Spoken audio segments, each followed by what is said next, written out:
오늘은 깨어 있으라 라는 제목으로 하나님 말씀을 증거할 때 많은 은혜 받으시기를 바랍니다.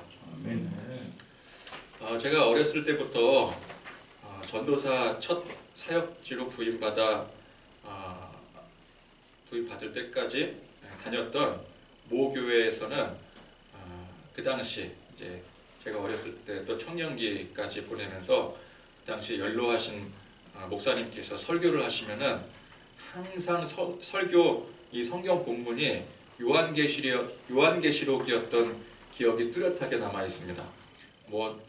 낮 예배건 저녁 예배, 주중 예배 할 것 없이 항상 이 목사님께서는 요한계시록 강해. 그래서 항상 환난의 때 주님 오심을 예비하며 깨어있는 삶, 그런 걸 항상 강조를 하셨던 분이셨습니다.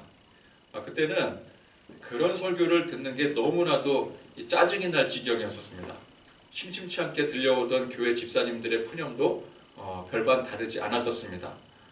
어쩌다가 요한계시록이 아닌 다른 성경 본문을 설교를 하시더라도 항상 결론은 똑같습니다. 종말입니다. 심판의 날입니다. 그러니까 하여간 기승전 요한계시록, 기승전 심판의 날, 이 목사님은 항상 그러셨었어요. 그러니까 저야말로 어린 나이에 또 청년기에 꿈이 많고 참 세상에 소망이 넘쳐났던 그런 시기 아니었겠습니까? 근데 맨날 이 목사님 설교만 들으면은 지금이 마지막 종말의 때다, 세상이 망할 징조다, 그런 식으로 살면은 심판을 면치 못하리라. 아니, 세상에 좋은 일들, 재미난 일들이 얼마나 많은데, 아직 시작도 못 해봤는데, 꿈을 펼칠 나이인데, 그죠? 또 성경에도 제가 펼쳐보니까 긍정적인 내용도 얼마나 많은지 몰라요? 맨날 그런 망한다, 곧 끝난다, 그런 부정적인 소리를 들으니 그걸 누가 좋아하겠습니까? 그래서 다른 교회 이렇게 얘기 들어보니까 젊은이여, 꿈을 가져라, 소망을 가져라, 비전, 복 받아서 형통한 삶을 살아라, 긍정의 힘, 긍정의 힘은 그 당시에 나왔던 유행은 아니고 그 좀 이후에 나온 거지만 어쨌든 같은 맥락 아니겠습니까? 저는 이런 게 너무나도 부러웠었어요. 근데 그런 와중에도 생각했던 것은 우리 목사님은 다른 건 몰라도 사명감 하나는 투철한 분이시겠구나, 그런 것이었습니다. 재미는 한 개도 없고 막 들으면 짜증도 나고 다른 교회 옮기고 싶은 마음이 굴뚝 같을 정도로 그런 인기가 하나도 없는 분이셨지만, 그래도 확실했던 거는 이분은 신실한 사명자이구나 라는 것이었습니다. 여러분 생각을 해보세요. 신실한 사명자가 아니라면은 누구도 반겨하지 않고 인기 하나도 없는 그런 설교를 평생을 바쳐서 할 리가 없기 때문입니다. 교회 다니는 사람치고 마지막 날, 종말의 때, 심판의 날, 그런데 물론 관심은 가질 수 있더라도 그걸 주구장창 매일 듣는 것을 좋아하는 사람은 없을 것입니다. 교회 다니는 사람들도 그럴진데 교회 안 다니는 사람들은 더더욱 그런 소리 듣는 것을 좋아할 리가 있겠습니까? 영화 같은 데도 보면은 그 종말을 외치며 호소하는 그런 사람들 가끔 나오는 장면들이 있잖아요. 근데 그런 거 묘사하는 거 보면은 보통 그런 사람들은 미친 사람이거나 아니면 사회 부적응자, 그런 정도로 묘사하고 있는 것을 볼 수가 있습니다. 보통 사람들은 잘못된 사회라든지 어떤 부조리들, 그런 거 비판하는 것을 좋아합니다. 교회가 그런 사회나 교회라 할지라도 교회 자체적으로 있는 그런 부조리들을 비판하면은 사람들은 좋아하게 돼 있어요. 그러나 그런 부정적인 부조리뿐만 아니라 사람들이 긍정적으로 생각하는 조리 있는 부분까지 모두 다 싸잡아서 비판을 하면은 사람들 그거는 싫어합니다. 종말론자 하면은 드는 이미지가 무엇입니까? 세상의 조리든 부조리든 전부 다 싸잡아서 비판하고 부정적이고, 그래서 염세적인 이미지가 보통 사람들이 생각하는 종말론자의 이미지 아니겠습니까? 예를 들어 목사님이 정치를 비판하고 국제 정세를 비판하고 심지어 교계 내에 있는 어떤 부정과 부조리들을 비판하면은 그거 좋아하고 따르는 사람들이 참 많아요.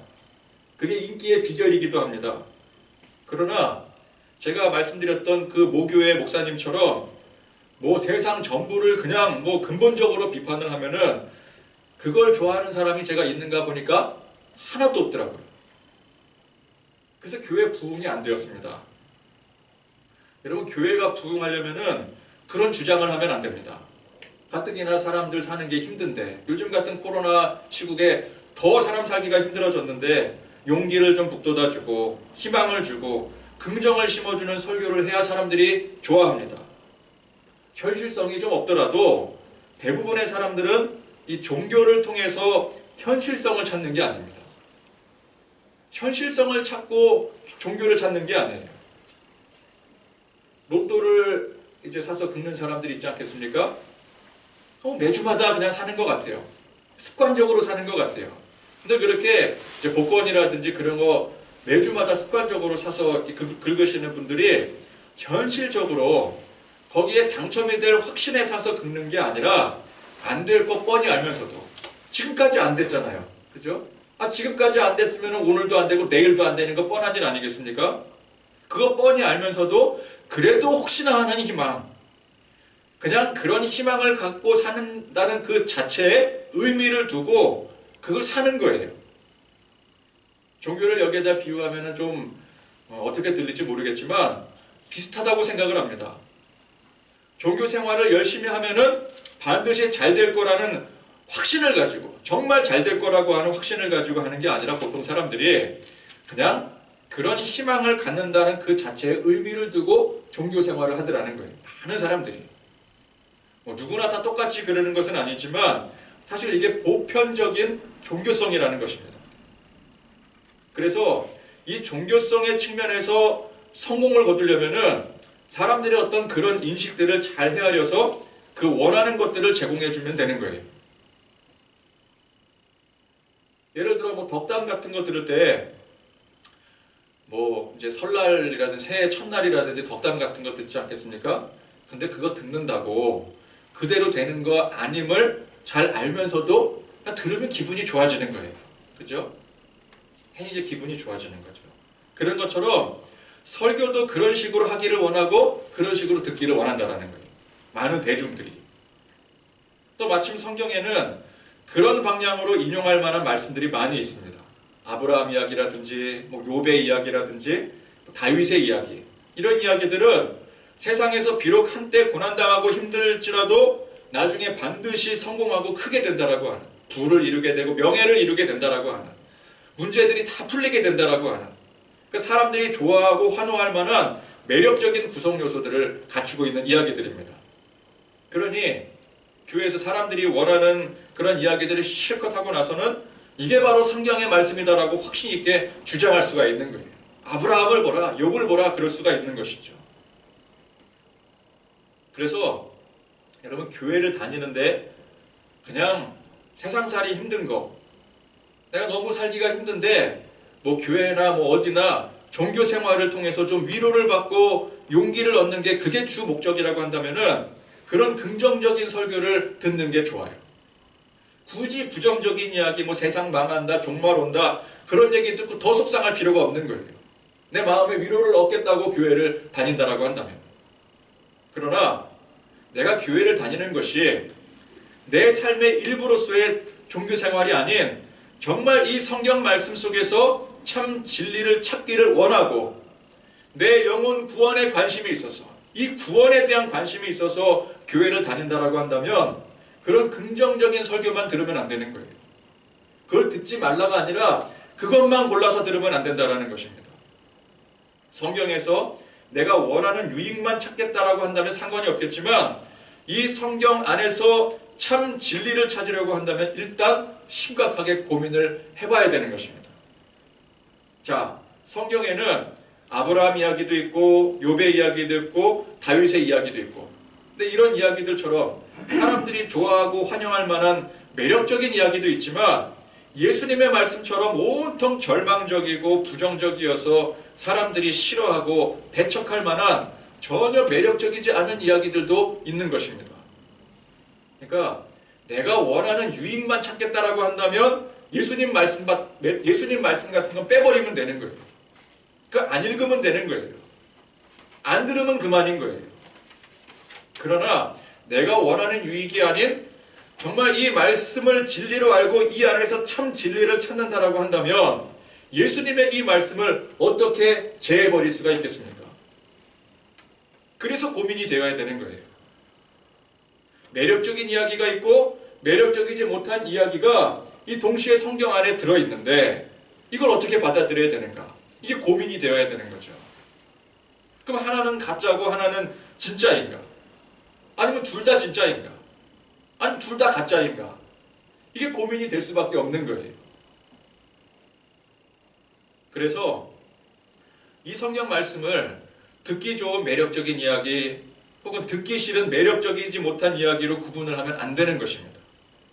그런 기준은 사람들이 판단을 했을 때 좋다 나쁘다라는 기준이지 이게 진리의 기준이 아니기 때문에 그래요. 어떤 사람이 야 성경에 이 긍정적인 매력적인 이야기들이 얼마나 많은데 그런 설교를 해야 된다 라든지, 또 어떤 사람이 아니다 부정적인 이야기들이 얼마나 많은데 그런 설교를 집중적으로 해야 된다. 이거는 지극히 인간적인 기준이라는 거예요. 긍정적인 혹은 부정적인. 그러니까 긍정과 부정으로 나누는 게 내가 생각할 때 우리가 받아들일 때 긍정이고 부정이라는 얘기입니다. 그러니까 뭐가 좋고 나쁘고를 떠나 뭐가 긍정이고 뭐가 부정이고를 떠나 우리는 이 성경 말씀의 근본이 무엇인지 본질이 무엇인지부터 파악을 해야 되는 거예요.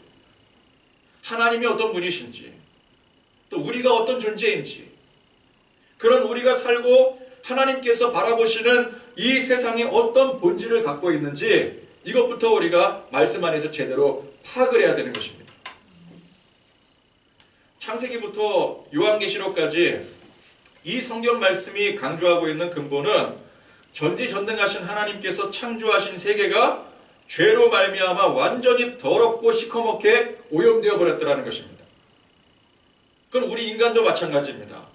죄로 인해 더럽고 추악게 오염되어 변질된 것이 우리 인간뿐 아니라 이 세상의 본질이라는 거예요. 그 세상과 모든 사람들은 하나님의 심판을 면할 수가 없습니다.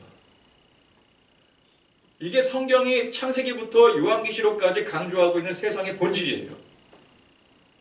그래서 예수님의 말씀에 집중을 해야 됩니다. 예수님께서 세상에 대해서 어떻게 말씀을 하고 계십니까? 예수님은 우리가 세상 살면서 세상에서 복 다 받고 다 잘되고 부자되고 건강하고 만사 형통할 것 그거 결코 말씀하지 않으세요. 처음에는 사람들이 예수님을 많이 따랐습니다.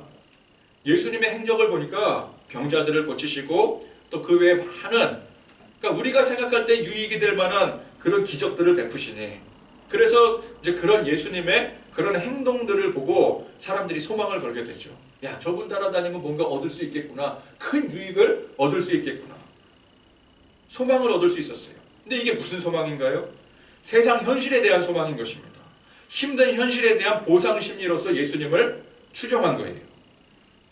근데 그랬던 많은 사람들이 나중에는 하나같이 예수님을 십자가에 못 박으라고 소리칩니다. 왜 그렇게 되어버렸습니까? 처음에는 그런 세상의 소망을 가지고 예수님을 따랐던 것이었는데 예수님 따라다니면 예수님이 하신 그 행적들을 볼 때 많은 유익, 병고침도 얻을 수 있고 부자도 될 수 있고 세상에서 성공할 수 있고 내가 가지고 있는 이 많은 문제들 해결할 수 있을 것 같았는데 근데 점점 예수님 따라다니면서 예수님이 하시는 그 말씀을 가만히 귀 기울여 듣다 보니까 이게 우리가 생각한 게 아니라는 것을 차츰차츰 알게 되는 거예요. 예수님의 말씀은 방향이 전혀 달라요. 그들의 기대와 전혀 달랐습니다. 우리는 세상에서 소망을 품고 예수님을 따랐는데 그래서 긍정을 보았는데 예수님은 하시는 말씀마다 다 부정적이에요. 세상 종말을 말씀하고 계시잖아요. 그래서 자신들의 꿈과 소망과는 정반대임을 깨달은 사람들이 결국 예수님을 십자가에 못 박게 된 것이었습니다. 그래서 여러분 예수님 말씀의 핵심이 무엇입니까? 우리가 사는 이 세상의 본질은 죄와 타락과 심판이라는 거예요. 겉으로 볼 때는 아름답고 선하고 또 소망이 가득하고 그래서 아무리 힘들고 어려운 환경에 있을지라도 긍정의 힘을 선포하고 세상 아름다운 소망을 품고 살아가면은 세상은 그런 사람들의 편에 서서 결국 역경과 고난을 딛고 성공하게 되는 그런 긍정의 결말을 보여주는 것처럼 보일지도 몰라요. 그런 식으로 우리는 세상을 바라보고 싶어 해요. 꿈이 있는 사람 반드시 성공할 것이고 하고자 하는 정신으로 살면 될 것이고, 그래서 하면 된다 그러잖아요. 하면 된다. 호랑이에게 물려가도 정신만 바짝 차리면 살 수 있다. 대단한 정신력 아니겠습니까? 그렇게 세상을 보고 싶어요. 그게 세상인 것처럼 보여요. 그러나 예수님께서 말씀하신 이 성경이 말하고 있는 세상의 본질이 무엇입니까? 세상은 죄로 인해서 심각하게 오염이 되어 있고, 이미 오염이 되어 있고, 그 결과 심판을 면하지 못한다는 것입니다. 그래서 십자가를 지시고 부활하시고 승천하신 예수님께서 언젠가 다시 세상에 오십니다. 그리고 예수님이 다시 오실 그때가 바로 세상 심판, 우리가 말하는 종말의 때라는 거예요. 이거는 여러분 기정사실입니다. 하나님의 이 작정, 이 계획은 변하지 않으세요. 하나님께서 처음에는 이제 세상이 너무 타락해서 소돔과 고모라처럼 이제 멸하시려고 작정을 하셨다가, 근데 세상을 이렇게 쭉 보다 보니까 사람들이 나름대로 성실하게 살고 또 열심히 살고 하면 된다의 정신으로 긍정의 힘을 선포하고 막 정말 긍정적인 세상 만들어 가려고 막 노력을 한단 말이죠. 체제도 많이 바뀌게 되고, 옛날보다 그래도 체제가 지금 많이 좋아졌잖아요. 민주주의 시대 아니겠습니까? 그래서 이제 그런 모습을 보시면서 야, 인간에게도 이 세계에도 소망이 있겠구나. 그러셔서 심판하실 마음이 누그러지셔서 유보하거나 취소할 수 있는 그런 성격이 아니라는 거예요. 세상. 그러니까 우리가 어떻게 잘 살건, 사람들이 막 긍정과 희망을 품고 열심히 살건 간에 하나님은 때가 되면 이 세상을 심판하시고 완벽하게 정리하시기로 이미 작정을 하셨습니다. 이 계획은 결코 변하지 않아요. 그래서 세상을 볼 땐, 사람을 볼 땐 아무 소망이 없는 거예요. 아무 소망이 없는 거예요. 여기에 어떤 긍정의 요소도 없는 것입니다. 일도 없어요. 긍정의 요소가. 아무리 긍정적으로 보려고 해도 세상이 죄로 인해 완전하게 타락해 있다는 사실은 변하지 않는 것입니다. 우리가 노력해도 그건 변하지 않아요. 아무리 희망차게 막 내일을 준비하고 미래를 꿈꾸며 살아도 때가 되면 예수님께서 재림하셔서 심판하신다라는 이 사실은 변하지 않습니다. 그럼 도대체 어떻게 하라는 말인가? 그러면 아무 소망이 없으니 그냥 뭐 세상 저주하고 염세적으로 그렇게 살라는 말인가? 세상에 소망을 두지 말고 우리는 전능하신 하나님께 소망을 두고 살아야 된다는 말인 것입니다. 이게 성경의 핵심이에요. 오늘 말씀 31절에 천지는 없어지겠으나 내 말은 없어지지 아니하리라. 하나님은 이 세상이 어떤 세상이에요? 하나님께서 창조하신 세상 아니겠습니까? 근데 하나님께서 창조하신 이 세계를 때가 되면은 심판하시기로 작정을 하셨습니다. 자, 그런데 그게 그냥 끝이 아니라는 소리예요. 세상은 끝이지만 하나님의 세계는 영원한 것입니다. 그래서 우리는 언젠가 끝을 고할 세상의 소망을 두는 것이 아니라 영원하신 하나님의 세계의 소망을 두어야 되는 거예요. 오늘 말씀에처럼 없어지지 않는 주님의 진리의 말씀에 소망을 두고 살아야 되는 것입니다. 그러니까 소망을 두지 말고 무조건 부정적으로 살아라 그 말이 아니에요. 소망을 두고 살되 그 소망을 두는 대상이 달라야 된다는 것이죠. 세상을 향한 소망이 아니라 없어질 세상을 향해 소망을 두는 것이 아니라 영원히 존재할 주님의 말씀, 하나님의 나라에 소망을 두고 살아야 된다는 거예요. 그러니까 예수 믿는 사람이나 예수 믿지 않는 사람이나 소망 두는 거는 똑같아요. 근데 그 소망의 본질이 다른 거예요. 영역이 다른 거예요. 종착역이 다른 거예요. 그래서 세상 끝날 심판하실 때 우리 모두가 이제 예수 믿든 정말 우리 하나님 앞에 소망을 두고 살아간 우리 모두가 세상과 함께 완전히 끝나는 것이 아니라 말 그대로 심판, 이 심판이라는 게 뭐예요? 그 뒤가 있다라는 뜻 아니겠습니까? 심판은 그 뒤를 결정하는 거잖아요. 그래서 이 심판의 때에 진짜 하나님의 자녀로 구별되어서 영원한 하나님의 나라에 거하게 되는 것입니다. 그래서 우리의 소망은 영원하신 하나님의 나라, 그리고 그 하나님의 자녀로서 사는 것이 되어야 되는 것입니다. 그러면 성경에 아브라함 이야기라든지 욥의 이야기, 다윗의 이야기는 이건 도대체 무엇이란 말인가? 이게 여러분 세상에서 성공하고 잘 되는 이야기가 아니에요. 하나님의 자녀로서 성공하고 잘 되는 이야기인 것입니다. 그걸 보여주는 거예요. 즉 이야기의 배경은 세상이지만 그 핵심은 세상이 아닙니다. 하나님의 나라를 말씀하고 있는 거예요. 하나님의 나라에서 잘 되는 것을 보여주고 있는 거예요. 성경은 우리 눈에 보이는 육안대로 보면 안 되는 겁니다. 성령의 감동으로 해석을 해야 되는 거예요. 육안으로 볼 때 세상에서 잘 되는 것처럼 보여요. 그러나 사실 아브라함 이야기나 욥의 이야기나 다윗의 이야기가 보여주는 영적인 이미지가 뭐예요? 하나님의 나라 안에서 잘 되는 하나님의 백성 이야기라는 거예요. 아브라함이 소와 양떼를 엄청나게 부리는 부자가 된 것, 욥이 갑절 이상의 부를 이룬 것, 다윗이 왕이 되는 큰 영광을 얻은 것, 이게 세상 이야기인 것처럼 보이지만 사실은 세상 이야기가 아니라 하나님 나라의 이야기인 것입니다. 세상에서 잘 되는 것을 보여주는 게 아니라 하나님 안에서, 주 안에서, 하나님 나라에서 잘 되는 것을 보여주고 있는 거예요. 근데 이걸 그냥 눈에 보여지는 대로 세상에서 잘 되는 이야기로 이해하고 전파하고 받아들이고 있으니 그럼 소망을 어디에 두고 사는 것이겠습니까? 그렇게 받아들이면 그러니까 하나님의 나라가 아닌 세상의 소망을 두고 살아가는 거예요. 그래서 성경에 긍정적인 이야기도 많이 있지 않느냐 라고 말할 때 이 긍정적인 이야기들이 세상 속의 긍정을 이야기하는 것이 아닙니다. 하나님의 세계를 말하고 있는 거예요. 그래야 되는 거예요.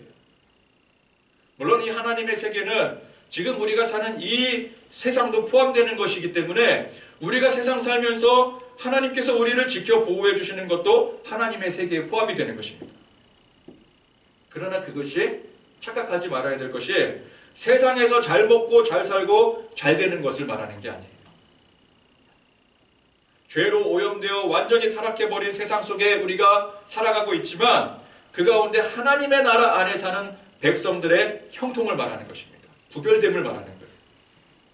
그리고 그것은 장차 저 영원한 하나님의 나라로 연결되어지게 되는 것입니다. 그러니까 우리가 이걸 잘 이해를 해야 돼요. 우리는 세상을 살고 있지만 그 가운데 구별된 하나님의 백성으로 살아가는 것입니다. 이 구별됨이 그래서 중요한 거예요. 세상이라는 환경에 속해 있지만 우리는 그 가운데 세상이 아닌 하나님의 나라에 속해 있는 거예요. 보이지 않는 하나님의 나라에 속해 있는 거예요. 그래서 이 하나님의 나라라는 이 정의가, 개념이 심판 이후에 우리가 영원히 들림받을 그런 영원한 나라가 물론 하나님의 나라이기도 하면서도 동시에 우리가 사는 이 세상의 현실 안에도 하나님의 나라가 존재하고 있는 것입니다. 하나님의 백성이 하나님 믿고 의지하고 소망 두고 살아가면 그게 하나님의 나라가 되는 거예요. 하나님은 보통 사람들이 생각하는 것처럼 이 세상에서 우리가 잘 되고 형통한 것을 바라시는 게 아닙니다. 사람들은 어떻게 생각을 해요? 내가 사는 이 세상에서 여기서 잘 되고 형통한 게 복이라고 생각을 해요. 그 복을 받기를 원해요. 근데 하나님이 말씀하시는 복, 하나님이 내려주시는 복은 그게 아니라는 것입니다. 여러분, 세상은 심판의 대상이지 복의 대상이 아닌 거예요. 근데 우리가 아직은 세상에 살고 있기 때문에 하나님께서 그 가운데 우리를 지켜 보호해 주시는 것이 그게 마치 세상에서 잘 되고 성공하는 것처럼 보이기도 하는 거예요. 그래서 이걸 착각을 하면 안 됩니다. 하나님께서 우리의 삶에 복을 주시는 것이 세상에서 잘 되고 성공하라고 주시는 게 아닙니다. 아브라함과 욥과 다윗이 세상에서 복받아 잘된 사람이 아니라는 거예요. 성경이 말하고자 하는 핵심이 그게 아니라는 거예요.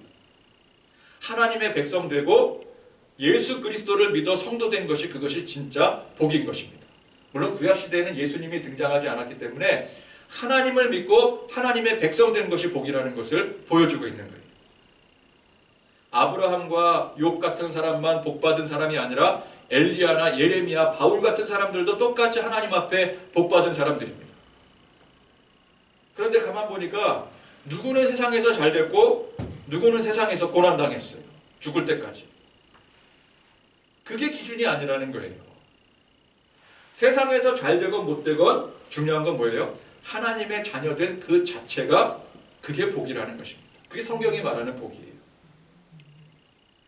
그래서 우리는 세상이라는 이 허울 속에서 오늘 이 예수님의 말씀에 집중을 해야 되는 것입니다. 무화과 나무의 비유를 배우라. 이게 무슨 뜻입니까? 다 때가 있다라는 것이죠. 가지가 연하여지고 잎사귀를 내면은 여름이 가까워 오게 되는 것입니다. 또 우리의 계절식으로 표현하자면은 그 잎사귀가 언젠가 다 떨어지게 되면은 이제 가을이 오고 겨울이 온다라는 것을 그 징조를 통해서 알 수가 있는 것이죠. 여러분, 풍성하게 열매가 가득 열려 있다고 해서 그게 천년만년 지속되는 게 아닙니다. 열매를 내고 잎이 무성한 때가 있다면 반드시 그 열매가 다 떨어지고 잎이 떨어지는, 시들어지는 그런 때가 오게 되는 거예요.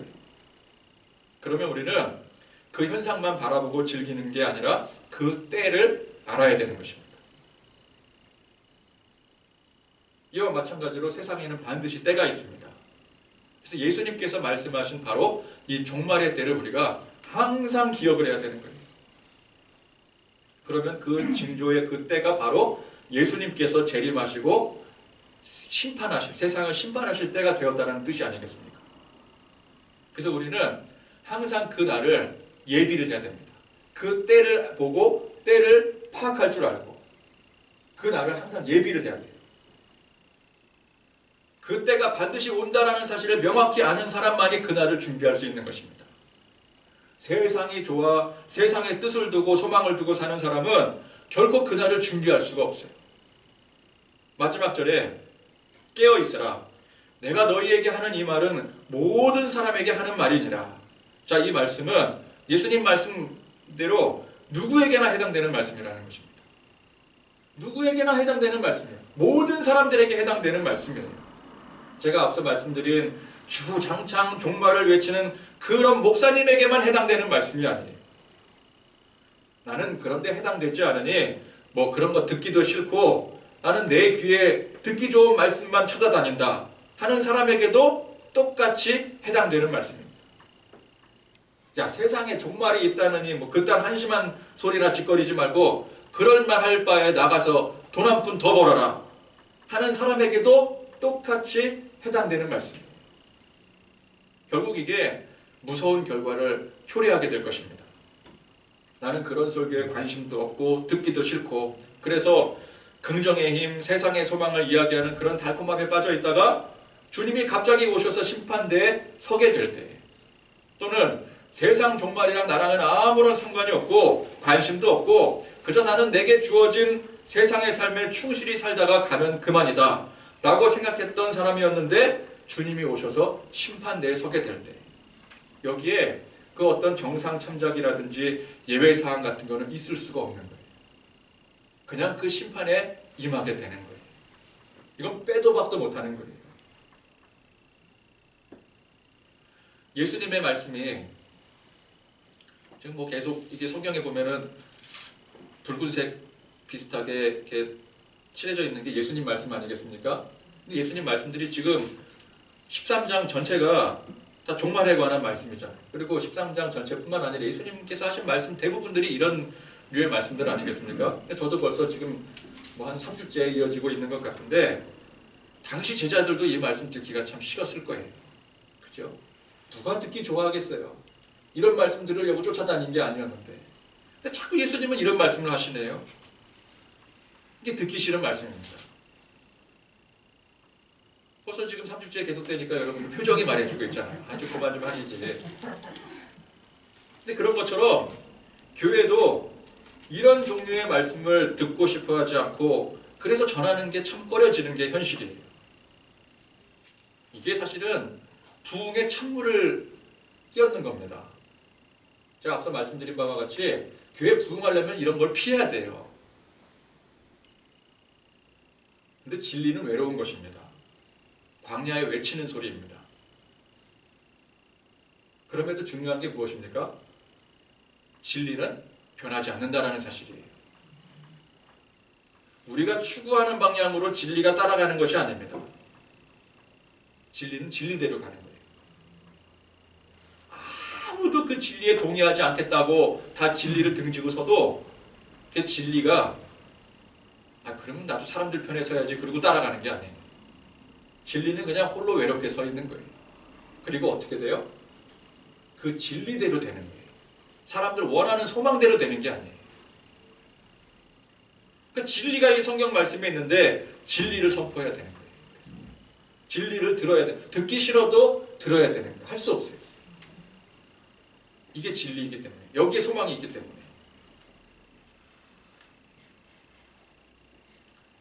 그래서 우리는 어떤 다른 사람들의 견해와 상관없이, 어떤 취향과 상관없이, 그 시대적인 어떤 배경들이 또 있지 않겠습니까? 그런 것과 전혀 상관없이 오직 이 성경 말씀, 이 진리의 말씀 안에 깨어있는 그런 저와 여러분들이 되실 수 있기를 간절히 축원드립니다. 아멘. 찬송 부르시겠습니다. 180장